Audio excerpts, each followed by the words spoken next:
আসসালামু আলাইকুম রহমতুল্লাহ। অনেক শিক্ষার্থীর প্রশ্ন রয়েছে যে আজকে কোথাও কোনো আন্দোলন বা ধর্মঘট হচ্ছে কিনা এবং এইচএসসি পরীক্ষায় পিছানো হবে কিনা। এই দুইটি গুরুত্বপূর্ণ বিষয় আজকে আপনাদের জানিয়ে দেব, সুতরাং সম্পূর্ণ ভিডিওটি দেখতে হবে।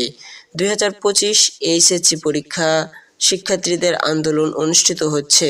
শিক্ষার্থীরা তিনটি প্রধান দাবিতে আন্দোলন করছে: পরীক্ষার সময় পিছিয়ে দেওয়া, দুর্যোগ, রাজনৈতিক অস্থিরতা এবং অন্যান্য কারণে প্রস্তুতির ব্যাঘাত হওয়ায় পরীক্ষার সময় পিছিয়ে দেওয়ার দাবি জানিয়েছে। বিগত ব্যাচের নিয়ম অনুসরণ এমসিকিউ ও সিকিউ উত্তর অংশে 5 মার্ক বহাল রেখে পরীক্ষা গ্রহণের দাবি। 3. অকৃতকার্যদের জন্য বিশেষ ঘোষণা, সম্পূরক পরীক্ষা ও গ্রেস নাম্বার প্রদানের সুযোগ নিশ্চিত করার দাবি।